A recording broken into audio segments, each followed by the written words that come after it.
the Deputy President who came up with the statement.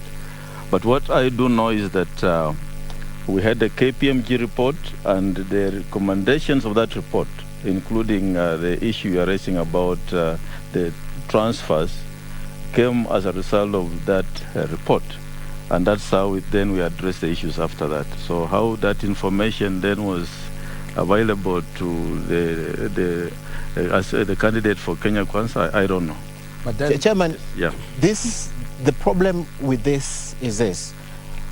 This is a candidate in this election. You don't know how they knew. There are people who have access to your system.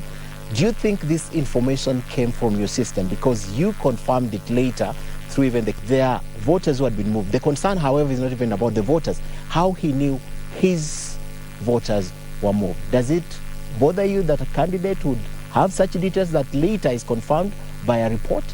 Let's put it this way. The information of 1 million is not correct. So let's start from there. So if we start from there, then we can say that if the information is not correct, then why are we worried about that information? Maybe perhaps the only thing we can talk about now is the fact that there was some cases of movement of transfers, which were very, very few cases. I think there were less than 5,000 cases. And so if you look at that with the 1 million movement, you see we are talking about two different things here. But the admission, yes, yeah. Chair, the admission is there was movement. How did that movement occur? The admission is, even if there were two voters, there was movement. How did it occur? Now, that has been explained in the audit report. The Commission instituted investigations, and the report of the investigations came out last week. 5 officers of the Commission then were involved in that issue, and the file has since been taken to the DPP for further investigation and prosecution.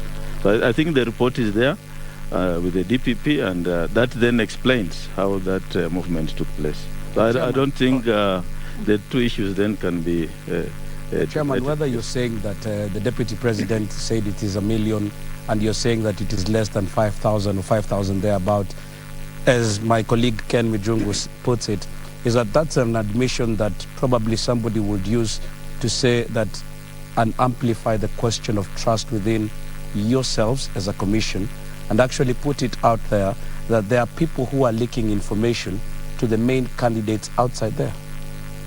I would not, when you are running an organization, a lot of things happen. And I've just given you an example of 5 officers who have been found wanting, and there's a report with the DPP. Perhaps when the DPP concludes investigations and prosecutes them, then we shall be able to know the details of that. But also, however, Chairman, you agree, yes, yeah. You agree that there is an audit report that got to your table last week that you forwarded. Why would you not, in a process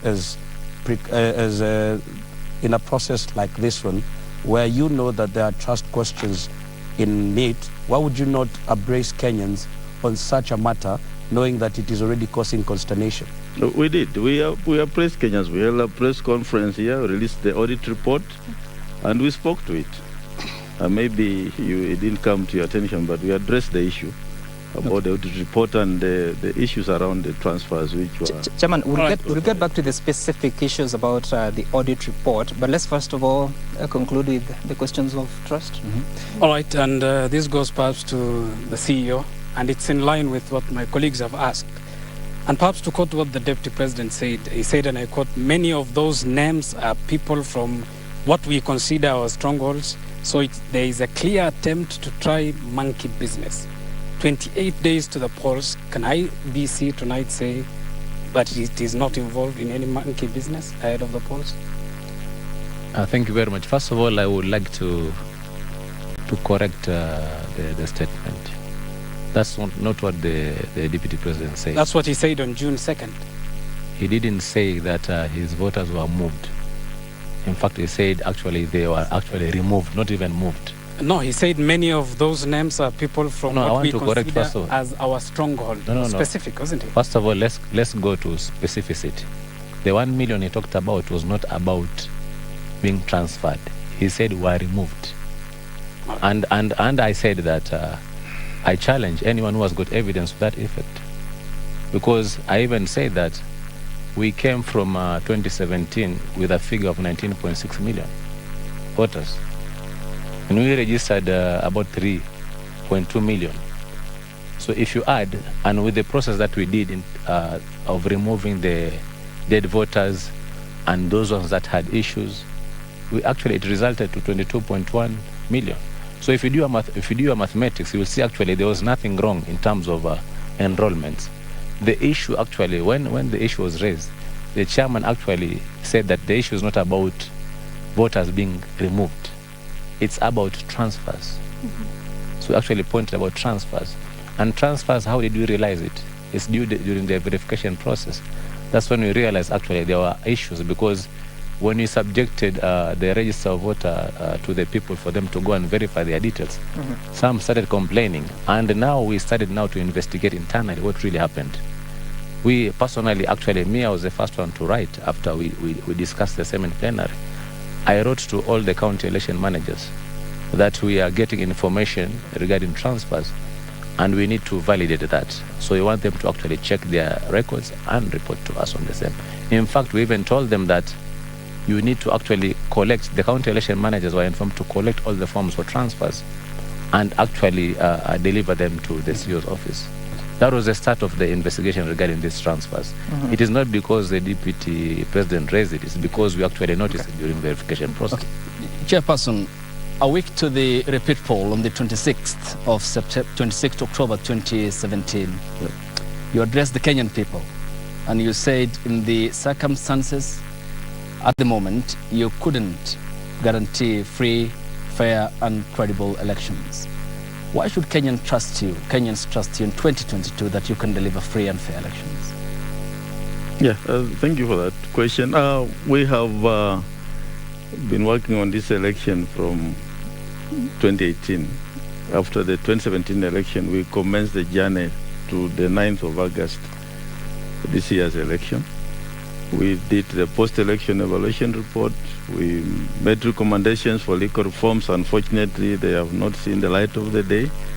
As a commission, we've done a strategic plan. We prepared an election operation plan, which we are working on. And where we're supposed to be as far as the election operation plan is concerned. So in terms of preparation for the 9th of August, the team has actually done what it ought to do, and the commission is ready to deliver to Kenyans free, fair and credible election. So I don't think then you can relate this with the issues about 2017. Why I bring up that point is that when you talk about preparations, however, you haven't been a team, a unit or a block. I'm talking about the fleeing of Dr. Olusegun Akombe days before the repeat poll. April 2018, the resignation in half of Commissioners Margaret Mwachanya, Dr. Paul Kurgat, and your Vice Chairperson, Connie Mainakatha. And there was a vacuum until the bringing on board of the other commissioners. How prepared are you? I mean, there's the trust deficiency in the commission because Kenyans are looking at you with obloquy. I saw a TIFA report yesterday saying the 60% of Kenyans trust the IBC. I don't know if that's for you. For me, it looks good. For you, I don't know. But in terms of preparation for election, we as a commission, we are working together and we actually ready to deliver the upcoming polls. Yes. Chairman, kwa afisa mkuu wa IEBC, tumeona Bwana Chebukati amesema kwamba 60% juzi ilisema kwamba ina imani na nyinyi. Kuna hawa 40 ambao wamebaki. Nyinyi kama tume, pengine ni masuala gani ambayo mnayafanya sasa? Siku 26 zimesalia kujaribu kushinda ama kupata ile imani ya ile 40% iliyobaki. Nafikiri masuala ya trust ni tunasema kimombo perception, vile watu wanafikiria. Na watu wengi ambao watapiga kura ni wale watu ambao tunawaita mama mboga, ni wale wa chini ambao pengine hawafikii na information ambao tunawapelekea. Kwa hivyo sisi tunajaribu kwa sasa kuhakikisha kwa zile information ambazo nzuri zitakana ziwafikie zinawafikia. Kama kwa sasa tumeanza kuzungumzia kuhusu ukienda kwenye polling station ni nini utahitajika kufanya. Kuna mambo kama ya teknolojia sasa tunaongeleza. Tunataka waelewe kwa nini tunasema tuende namna hii na si kwa ile njia nyingine. So ni utaratibu ambao tunajaribu kufuatilizia kuhakikisha tuna concentrate na mama boga as opposed to politicians. I think tumekuwa tukiongea sana na kuhusu masuala ya politicians. Lakini sasa tunataka kumove away from that. Tuende kwa yule mtu ambaye yuko chini kabisa apate kuelewa ni nini tunafanya katika commission. Tukisalia hapo kwa wanasiasa, mbona kuna masuala ambayo yameibuka hususan kutoka mrengo wa Azimio. Mfano ile swala la kwamba kuna maafisa ambao watakuwa wanafanya kazi katika hii shughuli nzima ya uchaguzi kwamba wametoka katika jamii moja. Sijui kama mnakubaliana na swala hilo ama pengine mnaweza kujiondoa vipi kwa swala hilo? Hatukubaliani na swala hilo kwa sababu nafikiri ukiangalia katika tume zote ama serikali, maagents za serikali, kama kuna tume ambayo inafanya recruitment kwa usawa ni actually ni commission, kwa sababu sisi tukifanya recruitment tunafanya kwa constituency. It is constituency facing. Inamaanisha kama kwa mfano tuko na county kama 8 za kutoka Rift Valley, tutapata watu kutoka huko. Kama kuna kaunti 3 kutoka North Eastern za Garissa, Wajir, Mandera, tutapata kutoka huko. Kwa hivyo watu ambao tunawajiri kazi wana represent face of Kenya. Na kulingana na utaratibu wetu hawawezi kufanya kazi pale mahali wameandikwa. Wataenda kufanya kazi mahali pengine, na hawawezi kufanya kazi mahali ambapo wametekeleza wajibu wa kutekeleza kura mbeleni. Kwa hivyo tunafanya mikakati kuhakikisha kuwa kuna transparency, na pia mtu hawezi kwenda mahali ambapo alifanya election. All right, Chairman, of course my colleagues have still more questions to raise with you, but in 2017 part of the reason that election ended up the way it did, and you admitted at some point there was a bit of division within the commission. Part of it was actually political. This time round you have the 3 commissioners, including yourself, who've been there through it all, and 4 new commissioners. There's again a perception that there could be some political alignment of some of those commissioners. How then do you face Kenyans and tell them that you are leading a unified unit, that there are no political interests interfering with the I in IEBC?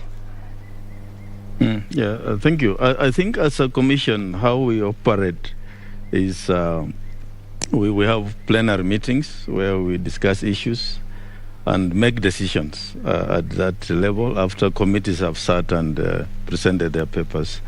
And then we are guided by those decisions, which then we pass over to the CEO and his team then to implement.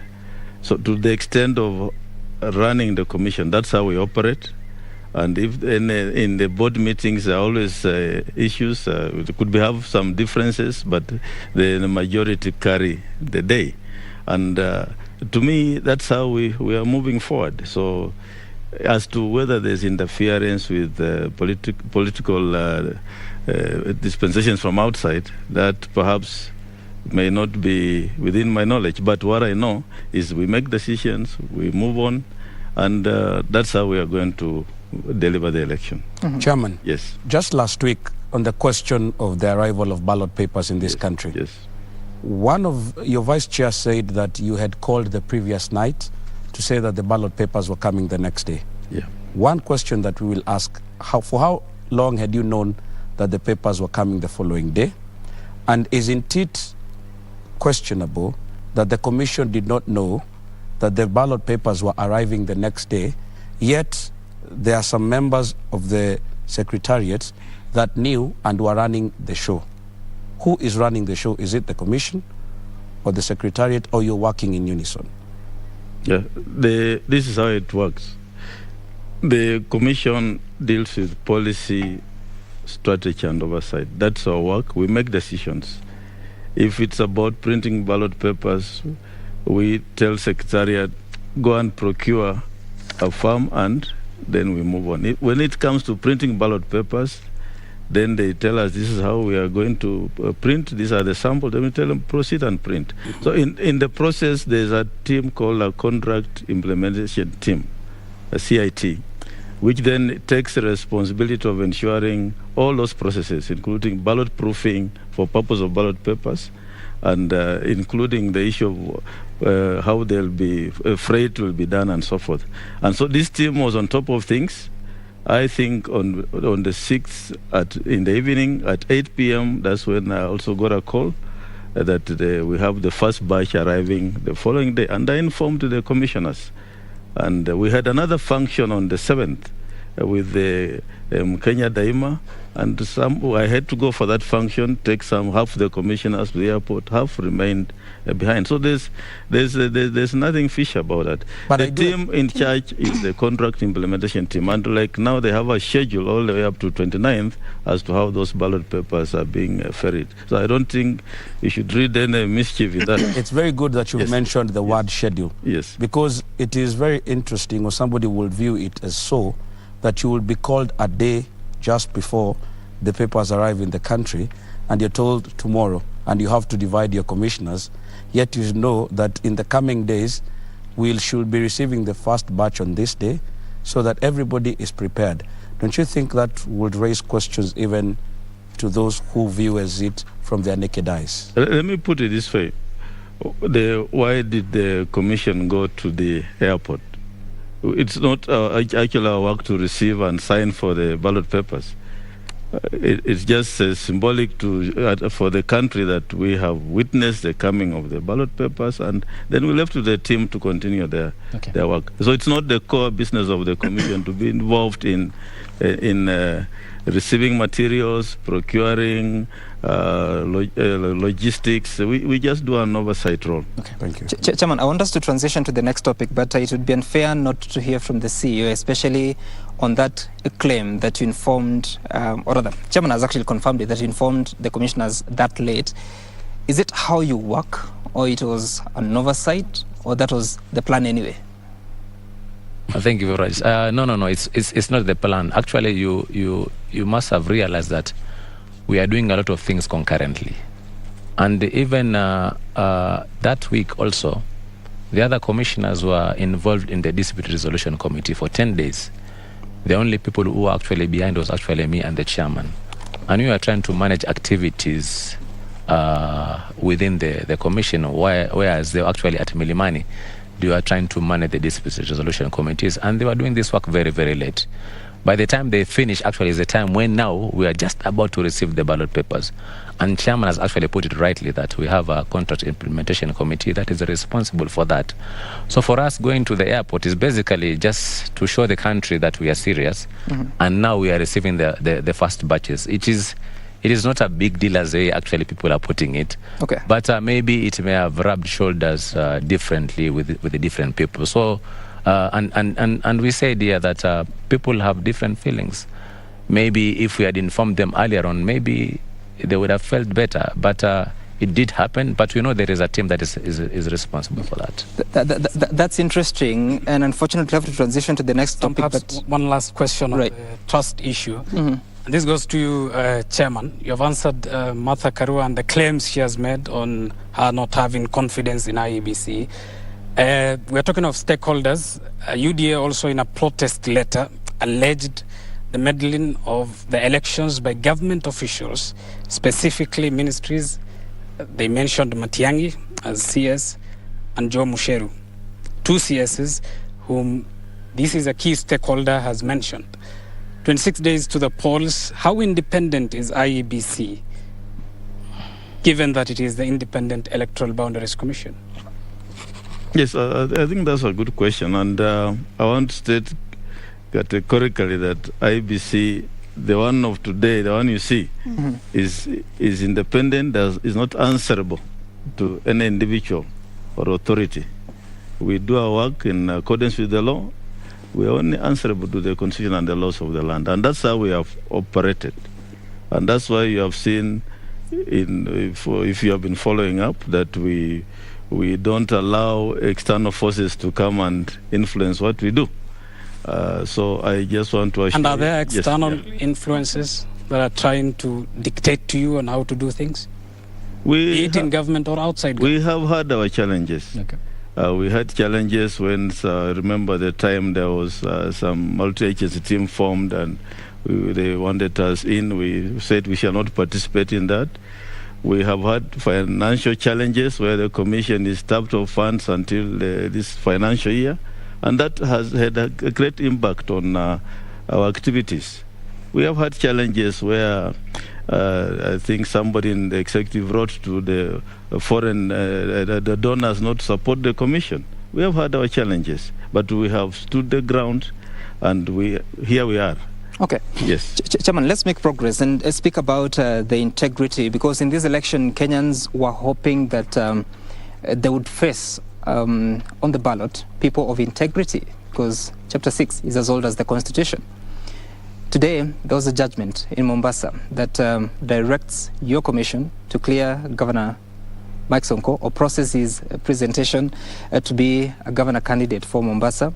Just recently, there was another order to IEBC to process the candidature of Karungo Thango for Senate in Kiambu County. Are you comfortable with these decisions? And if at all you believed in the decisions you had made at the point of returning officers, at the district resolution committees, are you satisfied, and what are you going to do about it? Yes, thank you for that question. I think when it comes to the judiciary, we have had incessant court decisions, some conflicting, and then it puts the commission in an awkward situation. But as a commission, then we must obey the court orders and enforce the court orders. So you talked of the Kiambu and Mombasa, it's a court order, so it will have to be enforced and complied with. But notwithstanding that, I think I'm aware the issue around impeachment is been ongoing, and there is even a case in the Supreme Court which will be heard, I think, tomorrow.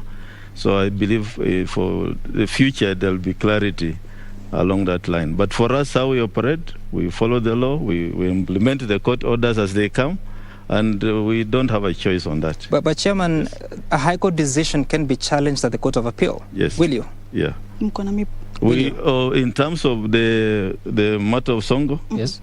Let me put it this way. 26 days to election. We must finish printing ballot papers. Actually, we are even late in making changes to the ballot papers. So in most of these cases where we are, we don't have time to take another action. I have not read the judgment. I believe the team will read the judgment. But as a commission, we would want to finalize this process so that we can give Kenyans a credible election on the 9th of August. We cannot have a situation where we want to then to say we are not ready for that particular elective position. But so we shall implement the judgment, and then if there are any other issues on the impeachment area, I'm sure they'll be cleared as we go along. Okay, Chairman, in the future. This is very interesting because this flies in the face of Chapter 6 of the Constitution. Yes. Was it even necessary to be included in the Constitution? I mean, from your experience and practice of Chapter 6 and looking at the expectations, as it puts it, versus the outcome, right now in this election, there are a lot of people who ordinarily, from the face of it, Kenyans will have not been voting for, but that's going to happen. So your experience working with Chapter 6 and even attempting to implement it, was it even necessary? And what are the challenges you have as a commission with implementing Chapter 6? Is it the courts? Or is it your own technicalities? Because even in the case of Sonko, you've just mentioned a technicality. Just because of time constraint, 26 days to the election, you will not be challenging this, right? So what is the issue? Was it even necessary to begin with? Because it looks as though we have not even implemented it. Yes, I think that's a good question. As a country, we have a very good constitution, Chapter 6, very good. But the constitution cannot operate on its own. It needs legislation to operate. If you look at the legislation around Chapter 6, the Leadership and Integrity Act, it's a very weak legislation. If you look at it insofar as the elective positions are concerned, there's only one small paragraph, Section 13C, which says if you want to vie for an elective position, you fill a form, self-declaration form, and take it to IEBC. to be cleared. That's all it says. It doesn't say anything else. So the first thing we are talking about here is weak legislation around implementation of Chapter 6. And this legislation, yes, for the record, are about 6 that support that provision in the Constitution. So it's not just one, but proceed. Because if you base it only on that one, it will look as if it's only that legislation. So there's weak legislation, number one. Number two, there's no case law that has defined the how we then wish to move. Where there's weak legislation, then the judiciary comes in and can give the way forward. Now, what you are seeing now, we had cases where the impeachment was for Songo was I think he filed the first cases in the High Court, and the High Court upheld the impeachment by Senate.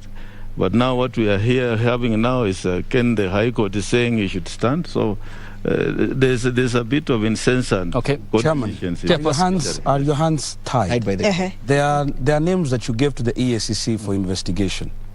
EACC gave you a list of over 240. Then you came back and said that your hands are tied and you cannot do anything with regards to this. I think out of the list of 240 40 names that you've given, it's only 2 that you actually acted upon. Look at it. Yes, yeah. From 240, you only acted. Are your hands tied? Are you giving up? No. I think that's not the case. Let me tell you how we looked at the list from EACC. Okay. Yeah. There is Article 75 of the Constitution, which talks about impeachment and the issues around state officers and public office. Then we have Article 93(3), which talks about other cases where one may have been found guilty, convicted for more than 6 months, and then he has an appeal which has not been concluded. And that also goes with Article 193(3), which is about members of the County Assembly. 93(3) is about the members of National Assembly. So what then our understanding is that Article 75 is a standalone insofar as the issue of impeachment is concerned. But what the court in Mombasa has said is that Article 75 and 93 are conjoined, and you cannot separate. So long as anybody has an appeal, whether it's about impeachment or not, then he has to exhaust that appeal before then he is barred from contest. It's a legal issue, it's a constitutional issue, and I think the judiciary... Chairman, because you also need to involve, the Chief Executive Officer, if you feel so strongly about what you're saying, why will you implement a decision that you think flies against the Constitution? Why don't you just appeal and apply for a stay? Nataka kuongezea swali. Swali langu linaoana na la Sam kidogo, kwa hivyo acha nilirushe pamoja kwa afisa mkuu. Hamuoni kama iwapo saizi mnasema hamtakata rufaa kwa sababu ya muda haupo, hamuoni kama mtakuwa mumeanzisha jambo ambalo pengine miaka 5 ijayo tupate swala kama hili, alafu tume itakayokuwa itake kukata rufaa, na ilhali saizi hamjakata rufaa kwa kusema tu kwa sababu ni muda hamna? Hamuoni kama mtakuwa mmeweka jambo ambalo miaka 5 ijayo mtu atajitokeza aseme mbona miaka 5 iliyopita hamkufanya hivyo? Kwangu mimi naona kwanza ni kwa sababu ya kuwa hii kesi bado inasikilizwa katika Supreme Court. I think tumeelezewa na chairman ya kuwa kesho itasikizwa, alafu pengine Ijumaa labda kutakuwa na determination. Kwa hivyo ni mzuri kungojea tusikize mwanzo ni nini kitatokea, alafu baada ya hapo ndio tutaweza kuamua kama sasa tutakata rufaa ama vipi. Lakini kwa sasa ni muhimu mwanzo tusikize nini itafanyika katika Supreme Court. I think hapo kwetu ni muhimu sana. All right. Chief Executive, it's important that you are circumspecting around the nitty-gritty details of the court matter. But the case of the ex-Nairobi County Governor Mike Mbuvi Sonko and the case of Karungu Adhanga was based chiefly on integrity, which is a key ingredient and a component of our constitution. Now, because of time constraints, the chairman and the commission say we have to move on. But in future, your 10 years expiring, you'll be leaving office. Isn't this not, while you're hell-bent now on the implementation of that very important aspect of the law, going forward, a bad precedent set that you have given up and in not exhausting the appeal process, in wanting to completely lock these candidates out, because you believe that in a democracy they don't deserve to be on the ballot because of gross violation of the law? No, let me say like this, first of all. I think maybe there's misunderstanding here.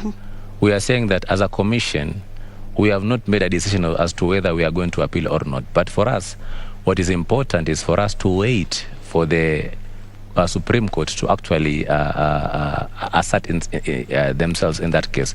Because this case is still, the reason why Mombasa Court has taken that decision is because there is a case actually in Supreme Court.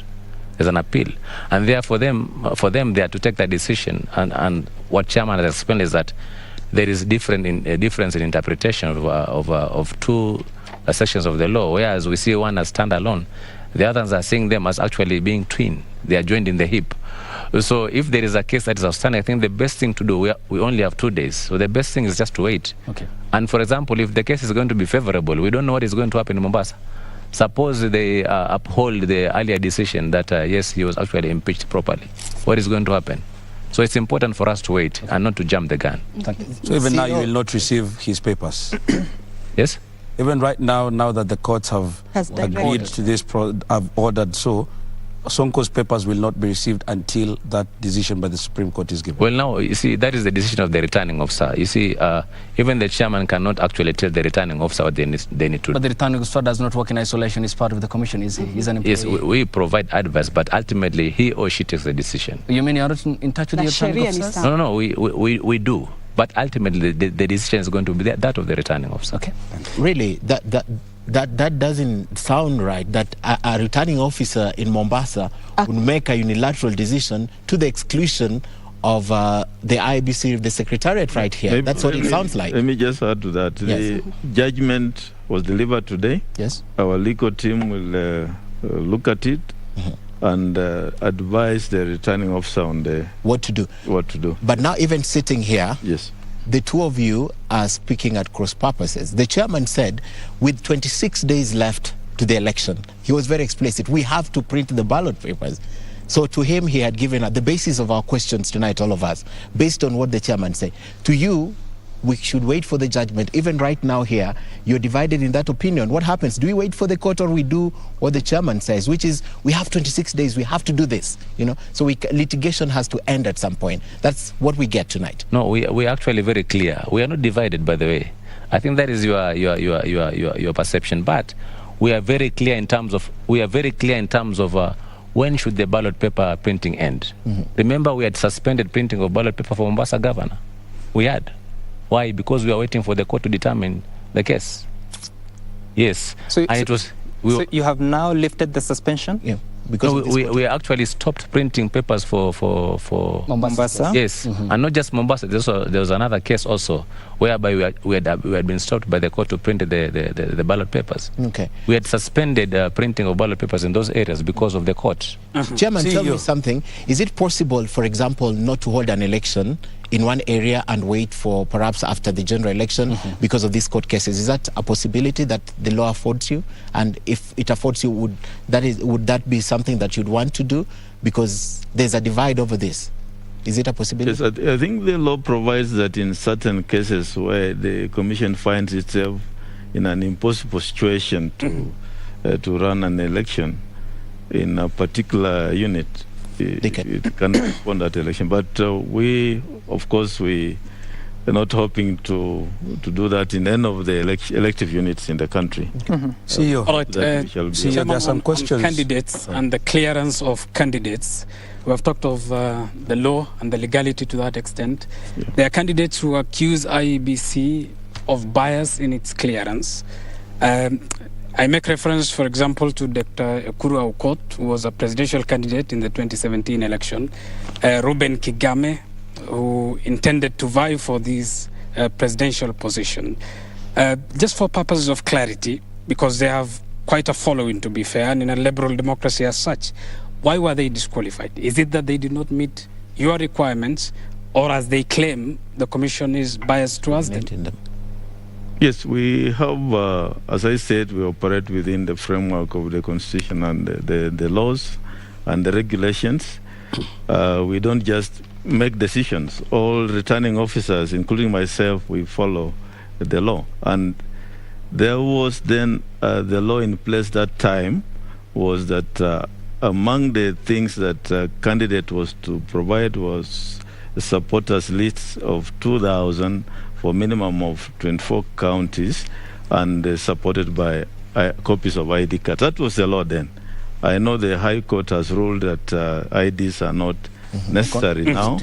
So that's now going forward. I believe that then will be. These are candidates, Chairman, who have paraded what they say was the legal requirement to allow them to be on the ballot. Yeah, they read mischief. Yes, there's no mischief. It was done here in this room where we are transparent. What we did then was ask them to submit to us soft copies of the supporters lists and hard copies of supporters list with copies of the IDs. And most of them, if you look at the nomination forms, the reasons for rejection are given on the nomination forms. So you must interrogate those nomination forms before you know why they were rejected. But in most cases... Just for purposes of clarity, yes, for the sake of Dr. Ekuru Aukot, who was a presidential candidate in 2017, why was he disqualified from the 2020? Yeah, he did not meet the requirements. Which one? Which included failure to submit hard copies with copies of the IDs. That was the requirement that time. And if you look at this nomination form, there are also other reasons which were given for his rejection. But Chairman, now, some of these candidates say that you accorded some candidates more time to get these signatures, given that it was not as elaborate as they would have wanted it to be. Don't they have a right to read? Okay, let me put it this way. Yes. Some of those cases are still in court. I really don't want to discuss them right here in this forum. Okay. Of course, we're not discussing the details of those cases. Those are cases that will determine the election in 26 days, isn't it? Yeah, but some have not been concluded. So I don't want to prosecute court cases here. Okay. Because so we are not discussing the details, perhaps. Chairman and CEO, I need us to make progress. And of course, Kenyans can join this conversation by tweeting us their questions using the hashtag Chebukati Speaks 2022. Of course, Chebukati Speaks is also inclusive of the CEO here, Marjan Hussein Marjan. And as we exit from this topic, I would want to hear from you, because we're at a time he is talking of 26 days, too close to the election. But also look at how other candidates have been cleared in this election, including the Nairobi governor candidate, that is Johnson Sakaja, was cleared on 7th of July. It was at the tail end of that window of clearance. How difficult is it, especially for IEBC, to deal with questions of integrity of documentation presented to you at a time that you have no authority to vet documents like what has been presented in this election? Well, it makes life very difficult for us. For once, for example, we do not have the capabilities of determining whether, for example, a document presented for us is actually legit or not. If, for example, a university degree certificate has been presented to us and there's a letter from a Commission on University Education confirming that that degree is actually okay, we have no base of actually saying that this document is actually not true. And for example, if EACC, for example, were to say that this person should not be cleared, for example, like the documents that they provided to us in terms of listing of people that ought not to have been cleared, but at the same time, the self-declaration forms were actually given to them. It gives us it puts us in a very difficult position as to which view should we take. The view that they have actually given us in terms of the self-declaration that they have given to the candidates, or the report they have given us. So it puts us at cross purposes, and therefore for us it makes our life very, very difficult. But for us, what is guiding us is the compliance checks that we have provided the returning officers. It's just a matter of ticking box in terms of whether these candidates miss these requirements or not. That is actually what made our life a little bit easier. But you can see now the issues that it has raised. Matters have been taken to court. And when they have been taken to court, we've got very little time for us to print the ballot papers. And therefore, it puts us in a very awkward position in terms of preparation as far as the logistics is concerned. What do you want to see moving forward to correct all these troubles that you're having? Maybe I would like to see that we have got the laws provide clarity. For example, in terms of hearing and determining cases after DRC, maybe they should be given time limit.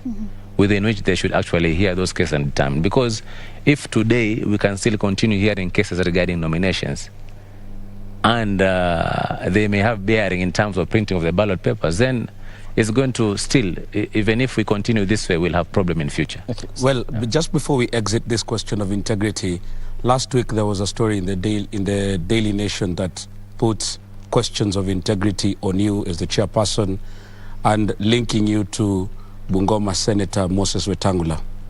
And a direct question, both of you have rubbished it as saying that you're both Bukusus and come from Bungoma. But a direct question is, have you ever been to Wetangula's home? His home? Where? Yes. In Nairobi or in Bungoma? Well, I've not been to Wetangula's home, but I don't think then that issue, I look at it as profiling myself, and this seems to be an ongoing thing. There's a deliberate move to profile staff of IBC, commissioners, staff, and there's a serious social campaign ongoing, and it's actually very sad that at this point in time then you have people who are hell-bent on trying to profile commissioners, staff, so for purposes which we don't understand. So I think it's unfortunate, and I think it's an issue then that people who are behind it need to stop. So these are just basically detractors who want to derail your pursuit of a free and fair election. Let me put it this way.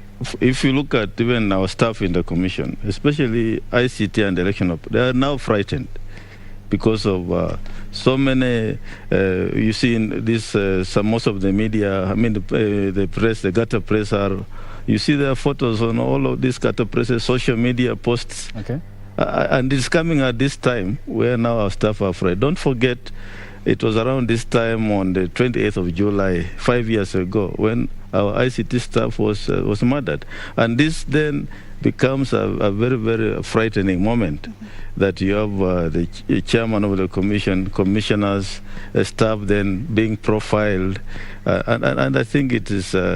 I just want to urge the people behind it. Chairman, so you would basically stop doing what they're doing. You'd basically dare, because Junet stood on a platform and said that they would produce documentation that is linking you to Wetangula or some of the staff at IBC. You would actually dare them to table any evidence they have. Like yesterday.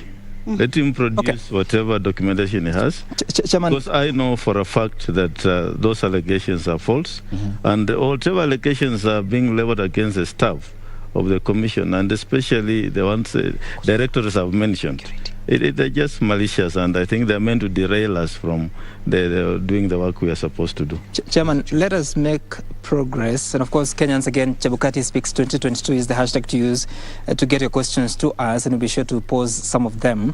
Before I let Kamche ask a question on the next topic, that is the election process and the preparedness, CEO, we know that you've said, or that has been said by the Commission, that in this election, yes, there will be a manual register, but it will be a last option. And the explanation has been that in 2017, or maybe in previous elections, there are some poll officials that colluded with locals to make people that never turned up at the polling stations to vote.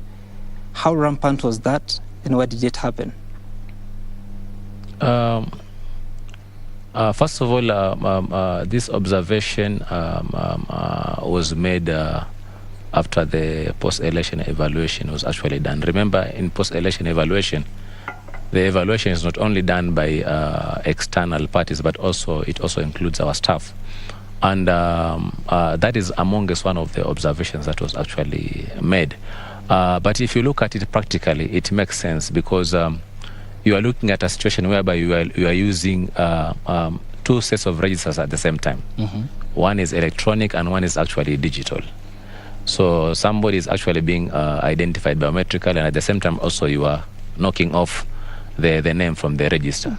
And therefore it provides that opportunity, even if it was not exploited, but it provides that opportunity that there is a risk that in certain areas, particularly in strongholds, it is possible for even people to collude and to... So a suspicion, or it actually happened?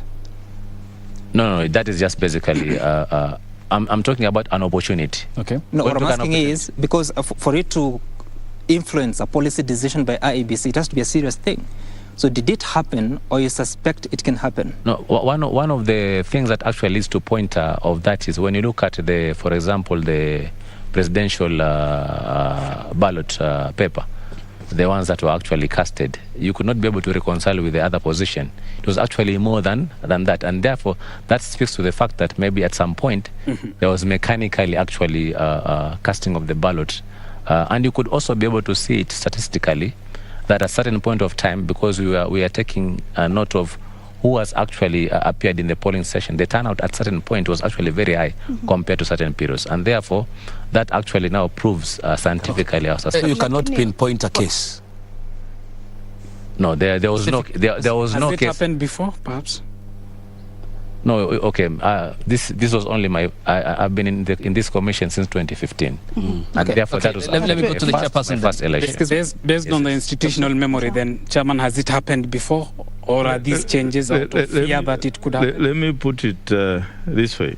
After the 2017 elections, we embarked on a post-election evaluation. This is a massive exercise involving all our 290 constituency staff, all the 47 county staff, and all stakeholders. And some of these issues actually came out in those stakeholder engagement. So you cannot then say we have statistics of what happened or what did not happen. But these are general expressions which were made in the stakeholder engagements, which then informed the post-election evaluation report. Okay, Chairperson, I want to dwell on this subject because it's very important. And the Commission has made it clear that the electronic voter register will be the priority and the manual voter register will be the last resort or the option thereof. Have you done due diligence on Smartmatic International, the company you had procured its services to provide the KIMS kits? Before I come to this company procurement, which I'll ask the CEO to comment on, because procurement is a function of the management. I just want to say that in 2017, on the 4th of August, the High Court in the Court of Appeal in the case of NASA versus IBC outlined what then constitutes the verification process. And in that case, the first issue then is biometric verification. If biometric verification fails, then there's alphanumeric search of the details, which involves just an ID number being used then to procure the details of the voter. And if that fails, then you resort then to a fiscal register. That is in the law, and that law was made on 4th of August 2017, overriding then all the other issues which are there. Now, if we can move on from there, and then say that for the KIMS kits then to fail, we have other kits that are available for replacement. And then if you look at that as a commission, we are not coming from just, it's not our decision, it's what actually is provided for by that judgment. And that's how we come up with this framework. But on the issue of procurement, due diligence, I think... Allow me then to go to the Chief Executive Officer, because this area needs a lot of clarity about it, Chief Executive Officer. And I ask you again, what level of due diligence did you do on Smartmatic International Corporation? First of all, I want to agree with the chairman that one is the procurement process was actually done above board. It was actually an open tender. And there is a committee that was actually appointed by myself as the accounting officer to do the evaluation of this tender. They are the same committee that are also responsible for doing due diligence. So before even award, there was actually due diligence that was actually done. And this actually involved going to places where actually they did election before, and to interview those specific countries where actually it happened, and also going to the specific areas where this farm exists. So those are two things that were actually done, and this they produce a report in terms of what actually they observed. One final question, Chief Executive Officer. Then during your meetings, you talked about the procurement process in awarding the company, in procuring its services. Did you know that the Cybercrime Investigation and the Coordinating Center, CICC, in the Philippines, after the 2016 elections, called on its mathematics? It compromised the elections, which led to the election of President Rodrigo Duterte. Did you know that in Uganda, the biometric voter kits failed the manual voter system?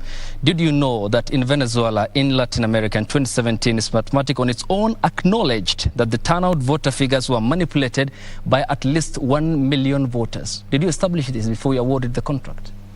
No, because I rely on the evaluation committee after they do the due diligence and they provide me with the report. That is what I rely on. And therefore, these other news about that you are providing now are things that I was not even aware about. So the report you awarded never cited these issues? These issues were never cited. But this is a company that is seriously indicted by a cybercrime agency of a country. This, I think, it would require the company to respond, because I don't have a... But you're already in agreement with them? Yes, it's because this information did not even come to our attention. You're actually saying that, and it's not even confirmed. This probably will be based on information that you've been able to search maybe from the internet and the rest. And I think it would be proper at this particular time if this question can be actually directed to the respective company for them. I cannot speak on their behalf.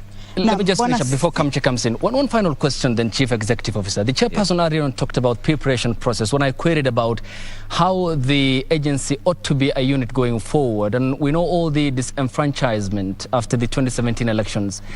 You had 5 years before you procured this company. You never did due diligence. I mean, elections in Kenya have high stakes, and we're heading into a consequential elections that will determine the next president of this country and across all the elected positions. I mean, this is, in the understanding of many Kenyans, you not doing your job. No, let me put it very clearly. This is a procurement process. You only commence procurement process upon provision of the budget. The budget for the purpose of general election was provided in 2021-2022, July. And therefore, that is a time when you can start procuring a vendor. You cannot be able to anticipate that 5 years later, I'm going to procure Citizen TV. You will only start procuring, and remember I said this is actually open tender. So the people who are going to participate in that tender is the ones that we are going to evaluate. So you cannot guess. But even before procuring Citizen TV, you will have already known what has been said about them before. No, I was just giving a citizen as Bwana CEO, tusonge mbele. Swali langu litakuwa ni kuhusu elektroniki, sajili elektroniki na sajili ya kawaida, ile tunasema ni manual yenye imekuwa printed. Tumeona kuna mvutano, Azimio wakiwa wanataka kuwe na ile sajili ya yenye ko printed, na nyinyi mnavutia kwamba mtabaki na electronic. Lakini tumesikia kwamba mawakili na wale wataalamu wanasema kwamba pia elektroniki iko prone to manipulation, na nyinyi mnajaribu kukimbilia elektroniki, manake mnasema manual nayo iko na urahisi wa kwamba watu wanaweza ku dodge numbers pale ama figures na wabadilishe majibu. Kwa nini? Na tunajua kwamba sheria kando na ile ambayo Bwana Chebukati anasema kwamba mwaka 2017 kama sijakosea kulikuwa na ile ruling ya Court of Appeal kwamba mtafuata hisha, lakini sheria yenyewe inasema kwamba lazima kuwe na ile complementary system ambayo ni manual. Lakini nyinyi tunaona mnajitoa pale mkisema kwamba mnataka kuondoa kudojiwa kwa namba, lakini tunajua pia upande wa elektroniki inaweza kuwa prone to manipulation. Unaweza kujitetea vipi pengine? Kwanza nataka kusema kuwa sisi hatukatazi watu kutuelezea kuhusu hisia zao. Kama kuna watu wako na tashwishi kuhusu zile kits ambayo tutatumia ama mfumo ule tutatumia, ni mzuri wakituelezea ndo tupate kuweza kuwaeleza utaratibu wake, waelewe kwa nini tunasema tufanye hivi na sivyo vile wanavyotaka. Kwa hivyo hatuna ubaya na wale ambao wanasema ya kuwa tunafikiria kuwa pengine kuwe na hii sajili ya manual. Na sisi hatujakataa kuwa kusiwe na sajili ya manual, lakini tunasema ya kuwa hiyo itakuwa ni kitu cha mwisho ambacho tutumie baada ya kuwa kama kutakuwa na failure technology, kama technology itakuwa haiwezi kufanya kazi. Na sheria ilisema kama vile chairman alisema kuwa tukizungumzia kuhusu complementary mechanism, ni kwa sababu ukienda pale ukitaka ku-identify lazima utumie vidole vyako. Vidole vyako vinaweza kuwa si vizuri kwa sababu ya zile kazi unazofanya. Kwa hivyo kama itakuwa si vizuri, kuna njia nyingine mkabala ambao unaweza kutumia. Tutatumia kitambulisho chako, tutatumia namba zako, tutakuangalia na ile information yako tutaweza kuiona pale kwenye tukiiona basi tutakuruhusu upige kura. Lakini kama itaharibika kabisa ule mtambo, basi sisi tutaenda mwanzo, tuko na backups kits ambao tunaweza kuzitumia pia. Lakini pia kama tutaishiwa kabisa, tutatumia hiyo sajili. Nadhani upande wa Azimio unaelewa hilo, lakini kwa nini mnaona wanasukuma? Nadhani ni nini wanasukuma kuwe na hiyo manual register? Wao nafikiri wamejieleza vizuri ya kuwa hawataki kuwa mtu aende kwenye polling station na asiruhusiwe kupiga kura kwa sababu ya kuwa pengine teknolojia haikufanya kazi. Na hayo sisi tunakubaliana. Sisi tunataka kila mmoja akienda kwenye polling station akubaliwe apige kura, mradi ya kuwa yeye ni mmoja wa wapiga kura. Na hapo tunakubaliana kabisa. I have follow-up questions, and I want to be more specific on Section 44 of the Elections Act. But first, because you're answering that, I'll go to 44A. I want you to explain to me, before I go to the chairman, 44A, what complementary system means, because the law says this. Notwithstanding the provision of the two sections 39 and 44, the Commission shall put in place a complementary mechanism for identification of voters and the transmission of elections. Let's talk about identification of the voters. How can technology, how can the same system that we're talking about be complementary in that it's a Kimskit? So I can't use my thumb or my finger, but you want to make it look like my ID with the same technology is complementary. Could this section also have meant that a complementary system could be this manual register and not necessarily part of that technology that we are saying? It's the Kimskit, it's the technology, it's everything, but let's get something aside from this. So aside from this, could it not be that this section contemplated the register, the book? Maybe, but I think the chairman has explained that there's a court ruling. There was a civil appeal number 258, whereby and in that ruling actually it set aside the sections of the law you're talking about, and actually it affirmed the procedures we actually explained in the memo that was provided then. So to that extent, we want to associate ourselves with that procedure. When you talk about biometric versus biographic, the default method when you go to the polling stations is for you to use biometric, because biometrics are actually unique. You know, even an ID you can actually share with somebody else. Do you know that? A number. Yes, and therefore the default that is actually unique completely is your biometric. Okay. But in case it fails, because we have also captured your picture, we have your details, when you actually enter your ID, you can be able to retrieve the information. We'll see your actually photo there. Suppose also you don't have hands, we should also have a workaround method of identifying differently. Okay. And that's why we are saying that complementary should also be in terms of your biographics, not necessarily your biometrics. Okay. Therefore, when we enter your ID details, you can be able to retrieve your information. You can see this is Mijungu, and we should allow you to go and vote because of that. All right. That having been said, they say I'd like to go to section 44 now 4, which talks about this election technology being deployed 120 days, tested, tried, and all that. I mean, as at now, with 26 days left, I put it to you that none of this comes, knows the kind of technology. Your own test failed. I hear there's another test that you're planning, but it failed. Now, the law that you saying that you want to associate yourself with that particular one, there's an argument that it could be convenient for you, because if you look at it, you're speaking the same language as one of the candidates. That aside, the law is specific on the number of days that this technology can be deployed and it can be tested. That did not happen. So, Chairman, what is the confidence in this system as at now, with 26 days left, that you're giving the candidates? Now, you said what did not happen. Technology was procured 120 days to the elections. We had procured a service provider. We procured the equipment that we are supposed to use, and that's what the law says. Yeah. Procuring the service provider and the technology to be used. That technology was procured 120 days before 120 days to the election. Talk to us about 44B, 44.4B now, which says test, verify, and deploy. Yes. Talk to us about that. Verify and deploy. Yes. We had a simulation. Which failed, Chair. Okay, you can't say it failed. It was not to the expectations of the stakeholders. And then we have worked on around it. We took feedback from the stakeholders, and we are going to have another simulation, I think, sometimes this week or next week. Yeah, next week. Early next week.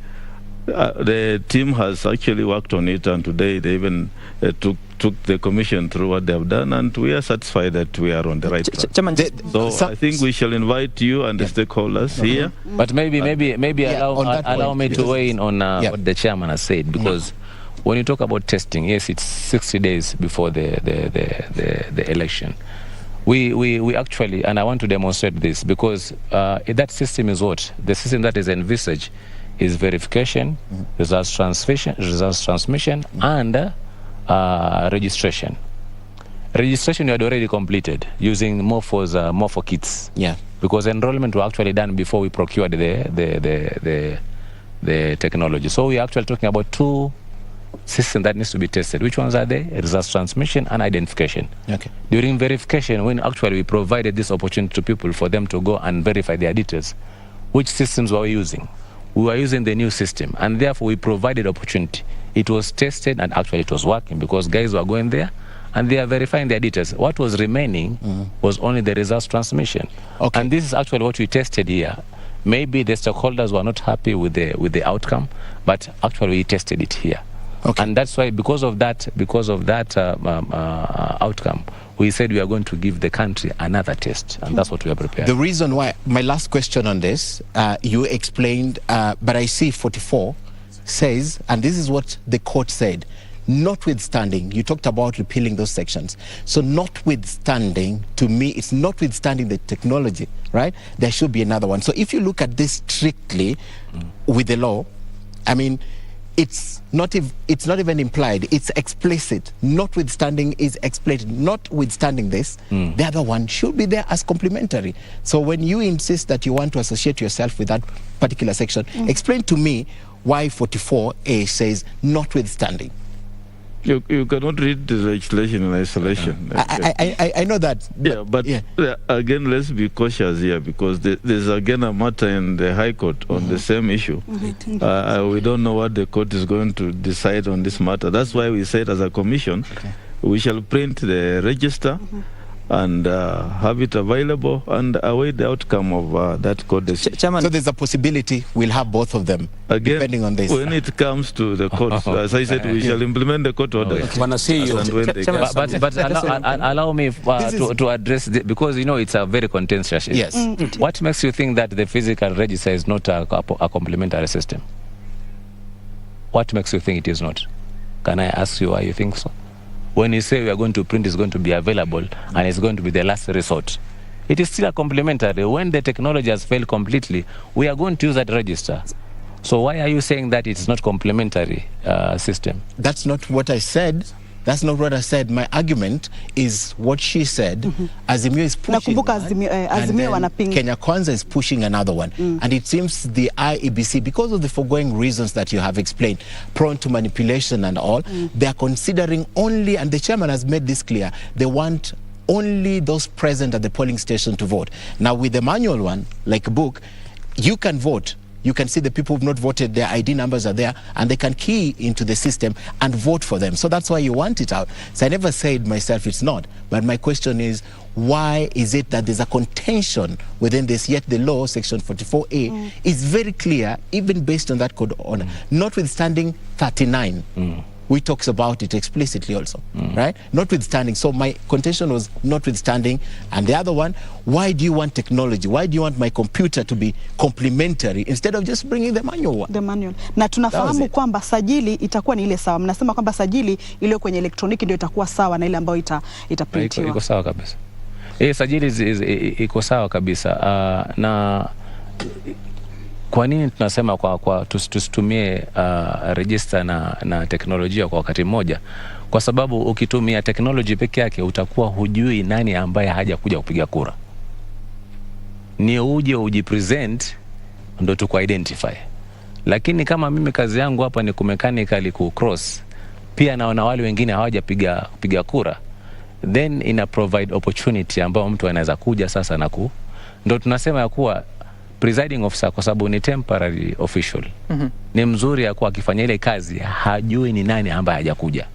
Lakini ukijipresent, ukija na ID yako, na vidole vyako, then utakuwa identify. Kwa hivyo kuna nafasi ama kuna nafasi ya kwamba mwisho wa siku ya kupiga kura huenda ikawa hii sajili ambayo ni imeprintiwa huenda ikawa haitatumika.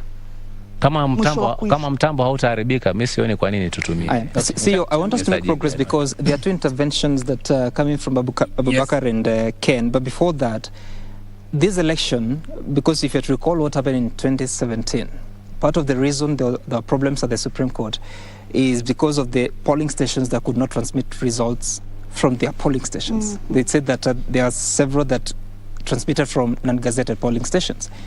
Recently, you've told us that you've procured at least 1,111 satellite modems to take care of areas that are affected. Commissioner Gulia here said that you are the sympathy of the mobile network operators. If network does not cooperate on that day, whether by design or by accident, how then are we sure that you're going to receive transmission from all these polling stations at a time that your first trial was 40% successful? Chairman. Yeah, thank you for that. We have actually been working on that. As you rightly put it, the report from Communication Authority said 1,111 polling centers will not transmit. I and the CEO have actually held meetings with the mobile network operators, all the Safaricom, Telecom, and Airtel, and we are working. There's a technical team working around that. So where there's no 3G, then we shall deploy the satellite devices which we have for purpose of that transmission. So I think that's as a commission we are. That's fine, yes. But the Constitution gives the mandate to IEBC to conduct an election, not mobile network operators. So if the technology does not work on that day, and your satellite modems are just 1,000 and a few hundreds, what then for the other polling stations? Can they transmit results from outside the polling stations?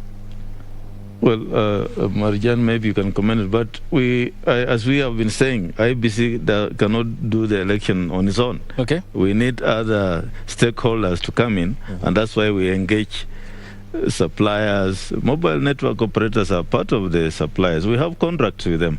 And the issue of internet connectivity is not for IBC. They are enablers. Yes. Can do that. There are questions that are coming up. Can I first of all try to respond? Yes. Okay. Just let him respond. What I want you to understand is that this situation of network rollout is not unique to only this country. I don't think there is a country that has got 100% rollout of 3G and 4G. So it is not unique to us. It is something that we envisage to be in many other countries. And therefore, there must be solution where, for example, there is no network. There must be possibility of where actually the presiding officer can actually move to another place and be able to transmit the same. This, what we have done is to ensure that at each and every tallying center, the 290 tallying center at the constituency, they will have actual network. And in addition to that, we are talking about 1,111 centers. Centers, within a center, there are polling stations. A school, for example, is a center. Within that school, there will be several classes which are going to be polling station. If we provide one satellite modem in that specific area, it will provide wireless network to all those classes. And I want to believe that at the end of the day, they should be able to transmit. All those polling stations in that area should be able to transmit. But it is possible that certain areas may still have difficulties in terms of having 3G and 4G.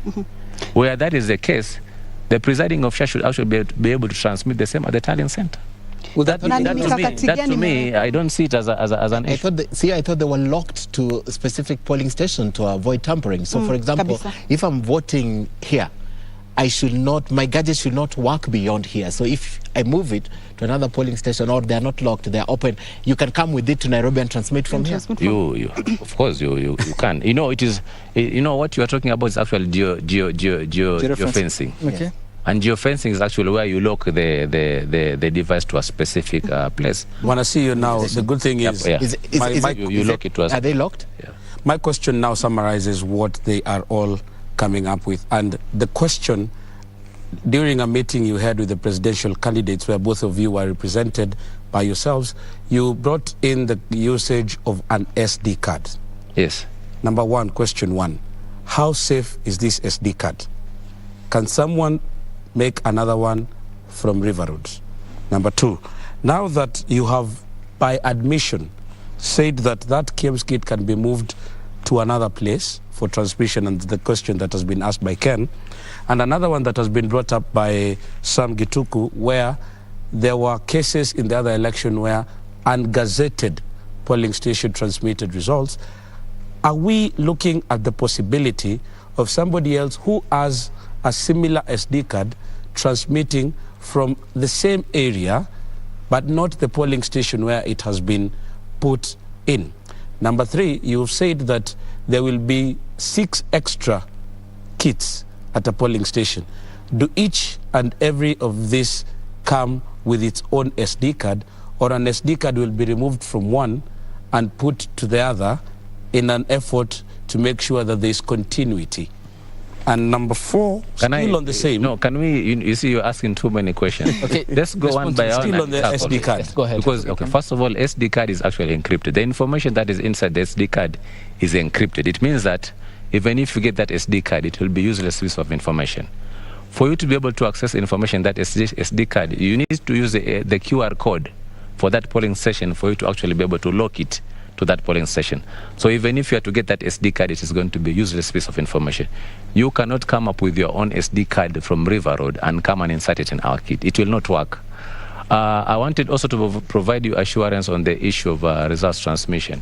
You see, you are going to transmit at the polling station, but if there is no network, it will actually display that this results has not been sent. If you are to leave that kit on and you are to move with it as you are going to the tallying center, suppose it were to get the network, Okay. it will basically transmit it, but it will give you the coordinates, the GPS coordinate of the place where those results were actually transmitted. Now you can even choose to switch it off and switch it on at the tallying center.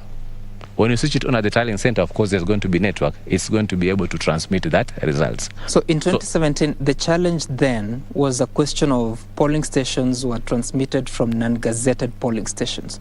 How have you secured that, knowing that your regulations were defeated or were thrown out by Parliament? So first of all, that's why I said you need to appreciate that our country cannot be covered. The telecommunication service provider, MNOs, are actually business entities. They are driven by profit. They will go to places where it makes business sense. They will not go to places where it doesn't make business. And that is clear. So it is no doubt about that. And therefore, there must be room. And here we are talking about budgetary constraints here, because to buy Thuraya kits, the satellite kits, last time it costed us around 1 billion shillings. We can't be spending 1 billion shillings for temporary. The specific question I'm asking you. Let me finish first of all, because you need to give me time to respond, isn't it? Yes. So where it is not possible to transmit because, one, maybe we do not have a Thuraya phone. Two, there is no 3G or 4G. These results must be transmitted at any other point. That is something that we must realize. It has to happen. So the issue of gazetted, a gazetted center or ungazetted centers, I want to believe that maybe at some point, because it even happened. For example, if you look at when we did the by-election for Kibra, we were to do the election at the secondary school, but because of the examination, we had to move the polling center from there to open ground. So, but we had to gazette that. It is possible at that particular time in 2017, maybe at the time whereby we were just near the election, they were actually moved to a different place and did not get time to gazette the same. So at that particular time, they were transmitted in those areas. But at this time, we've made arrangements to ensure that all the centers and polling stations are actually gazetted. Before a point gets lost, follow up there. Yes, the SD card. Yes, will all the 6 kits. SD card is just one for that polling station. If a kit malfunctions, we remove the SD card and use it now in another kit, which will be available. And in the case, and there may be one other thing, the issue about transmission. the KIMS kit is enabled only to transmit the form 34A that will be filled and signed at the polling. It cannot transmit any other thing other than that form. It cannot transmit any other document other than that form, and it only transmits once. Once the send is done, that's it. It cannot transmit anything else. So you're confirming that all the other kits are not coming with SD cards? No, they will not, because you see, to provide that simple swap, once the kit has failed, it cannot work. What you need to do is basically just to remove the SD card. Okay. And maybe the SIM cards, because it has got primary SIM card and the secondary SIM card. Then and just insert them in the kit. You power it on. You take the QR code and it's on. The information still is resident in the SD card. One of the primary concerns that came out during your meeting with the presidential candidates was the United Democratic Alliance and Kenya Kwanza by extension did not have so much of a problem with the usage of these biometrics. But one question was raised by the presidential candidate and the Secretary General of UDA, Veronica Maina, where they requested if there was a possibility that political parties would oversee the process of what is being fed into the KIMS kit. Is it still an open invitation to them? And in line with that, is that what will also be on the manual register in the event that it is put there as a last resort? That's what they wanted to confirm. Yes, we actually did discuss the same in our meeting, and we did actually agree that we'll allow them to go and visit. In fact, even as we speak, the first round of membership from those presidential candidates actually visited our warehouse and they saw the work. They were very impressed with the work that was going on. And we've even agreed that we will still continue allowing them to go and observe what is happening there.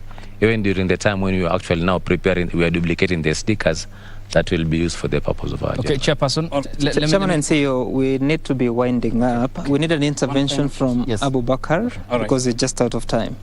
All right, Chairman, my colleagues are making reference to 2017. One, because it was the last general election, and two, because there was an election nullified. Part of the reasons as to why the Supreme Court held its decision of nullifying that election was the hesitancy by IEBC to open the server. Nearly 5 years later, you are still the chairman of IEBC. To the millions of Kenyans who are watching us tonight, can you explain to them why IEBC chairman Wafula Chebukati and the commission was hesitant to open the server? Is still hesitant. That is not true. We were not hesitant to open the server. But that is the reason as to why the Supreme Court nullified that election. Yes, the server was opened. There were 14 orders by the Supreme Court. And giving access to the teams then that had come to the were sent to have access to the server. It took time to create access rights because the company then that was involved is also does a lot of security work for other institutions. But Chairman, let me answer your question. Election. Let me answer your question. You're saying the company was the access rights were provided at around 3 p.m. And by that time, I think the parties had already left. This was a consequential contest, an election that almost got the country into the brink of what could have been the worst. The country's Supreme Court ordered you open the server. You must have been in communication with the company that was holding the server on your behalf. So, have I not answered you? I'm saying the server access rights were given. Okay. 2017 is now is in the past. We are now talking of 2022. And what you should be asking me is how have we prepared for 2022? I think that's the conversation we should be having. With respect, I'll ask you how you are prepared for 2022. The past is equally important. This has been contentious. It nearly divided the country. It put IEBC, the commission, and there was a fresh presidential election 2017. The commission enforced what then had been was the judgment of the first judgment, the nullification. Everything that was done in that nullification case was then implemented in the fresh presidential election. And that's what we are now running with. So let's not dwell on 2017. Let's Chairman, let me. As we finalize, should you be ordered by the Supreme Court in the next 27, 28 days to open the server? What confidence are you assuring Kenyans that you will have the ability to open the server? Yeah, that's a good question. First of all, I want to tell Kenyans tonight that the main server is at the polling station. That's where the focus is. That's where the media will be. That's where the agents of candidates will be. We are telling everybody the result is at the polling station. Okay, Number one. Chairman and CEO. No, let me first of all provide clarity on that issue, because I think it's creating some tension. Listen, in fresh presidential election, we did not wait to be asked to provide. We actually provided. So we are not going to wait to be asked. We will actually open that server. And that was in the fresh.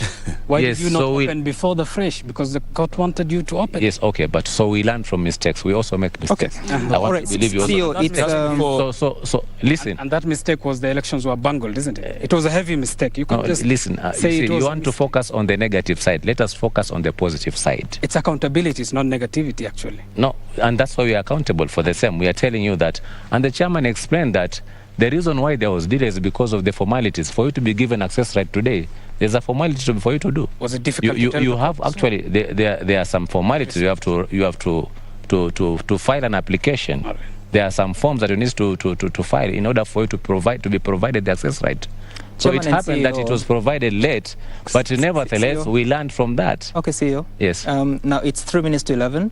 All these TV stations will hang me if I don't end this interview by 11 o'clock. So we have 2 questions. First, KPMG report, when are you releasing it? What is in that you don't want the people to know? And secondly, how will Kenyans follow the results of the presidential election at a time that no text results are being transmitted? We're just transmitting images. How will they follow from the National Tallying Center? What's going on? Any of you can get And thirdly, as we finish this, there's the question of our elections and how they might get rowdy at times. And you have admitted that there's a probability that at one polling station there will only be one SD card. What if in the rowdy mess that happens, somebody runs away with the KMS kit that has the SD card? I think you Let's go ahead, Chairman. take the other one. I'll do the last one. Am I to start first? Or? Yes, that one. Yeah. I start with the last one. Yes. Yeah, we said that why we are saying that you use the SD card that is actually in the polling station is because it already has the information. It has information regarding the register. It is possible that, as you are saying, that people may actually run with that. If it happens, then the complementary method we are talking about, if it's going to be very, very difficult to actually get another SD card, we have the physical register. So I don't think it should be an issue per se. Okay. But I want to believe that there are policemen. We have got 2 policemen in the polling station. So if a KMS kit fails, we should be able to get the other backup kit, and we'll be able to swap it in front of people as they are seeing. Please, CEO and Chairman, deal with the 2 questions, KPMG and how Kenyans will follow results. Any of you can take it. Yes, Chairman. Maybe the CEO can comment on that. But as a commission, we have instructed management then to release the KPMG report. What they were working on was the implementation matrix, because we are alive to the fact that in this country, if we don't tell Kenyans what we have done about the report, then the media houses will be more full of what we have not done. So I think the CEO has worked on it. Okay. Perhaps he can comment on when lakini mbona hiyo report imechelewa na tayari mshachapisha sajili ya wapiga kura pia? Let me say this. I think I stated it. I think it was last weekend. If I'm not wrong, is when we said that when we had the media briefing here, we said that it is good to give that report, but you're also going to ask us what have you done, and therefore it is also important for us to show you what we have actually done regarding the recommendations, because we've also taken you through the report, isn't it? When it was actually released, No, you have not. We did. A one-page? CEO not in full. Yes. I know you want the detailed report. Yes. But the executive summary that we gave you actually basically covered everything. The question is now. Press release. Yes? You gave a press release. Press statement is what we did. Chief. Yes, we took you through the executive summary of the report, which by and large actually covered the issues. But nevertheless, we are not saying that we are not going to give you the report. We are saying that we want to give you a report in terms of also what we have done. Okay. And you know that also we've been doing a lot of activities back and back since that time up to now. Even now you are engaging us up to 11 now. So please, we are also human beings. We need to rest. We need to work. Okay. And therefore, we had promised that we are going to release it possibly by end of this week. Today we are on Wednesday. So we'll have the KPMG report on the voter register. That is actually what you had promised. Okay. Together with the implementation matrix of what The last question on how Kenyans will follow results, knowing that tax results will not be coming to the National Tallying Center? Yes, we have the results will be in the public portal. And I also wanted to assure that the security that we want to deploy in terms of results transmission is actually solid, because we are going to use what we refer to as a virtual private network. We are going to use GSM, but we are going to have another layer of network, which is called VPN. And in that layer is where we are going to transmit the results. You can be able to transmit the results only after you've captured the image of the results, which has got a QR code. Okay. So the kit will not allow you to capture any other information apart from that, because it has a QR code dedicated to that one. CEO, that was very well explained by yourself and the chairman. But the specific question, because we have just a minute to the end, Kenyans want to access presidential election results. You have said that parties and candidates can do parallel tallying by themselves. Yes. But Kenyans need to trust IBC. How will they know how their candidates are faring on a regular basis at a time that you said there will be no tax results? We have an arrangement with the media guys.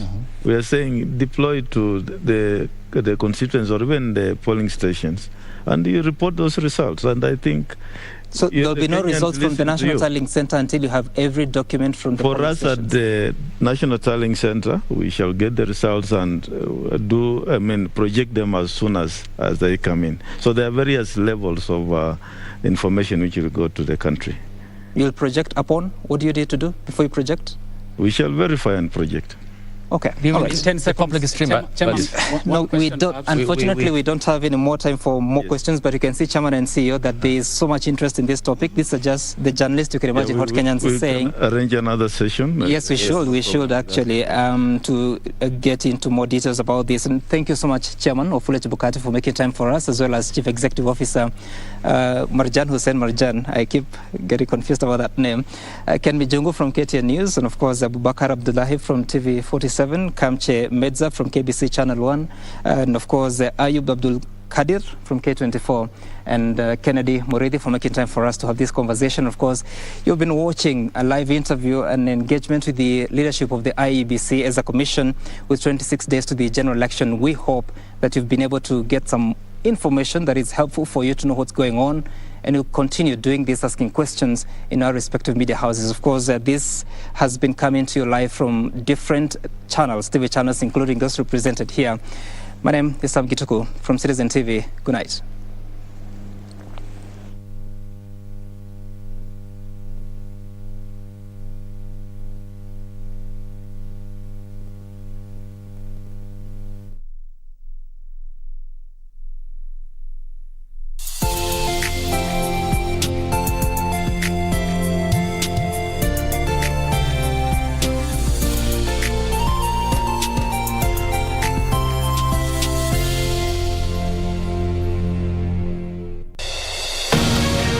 The gubernatorial race in Makueni County is on.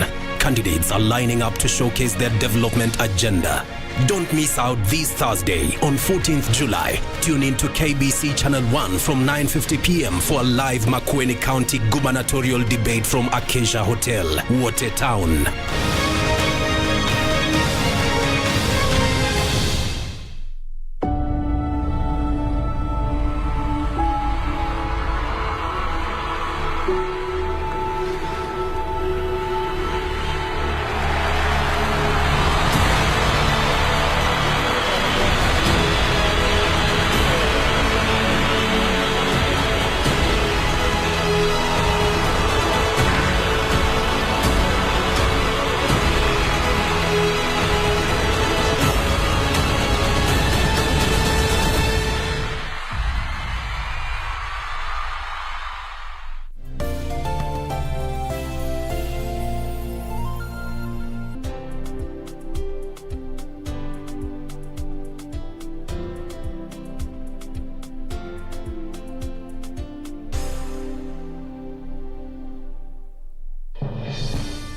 we shall legalize weed. Professor George Luchiri Wajakoya of the Roots Party. Semeni Babakea. Babakea. Raila Amolo Odinga of the Azimio la Umoja One Kenya Party. Unajua mimi sina pesa ya serikali ama ya kashfa. David Mwaure Wahiga of the Agano Party. And hakuna kura ya hasla mtaiba. William Samoei Ruto of the Kenya Kwanza Alliance. Presidential Debate 2022. Do not adjust.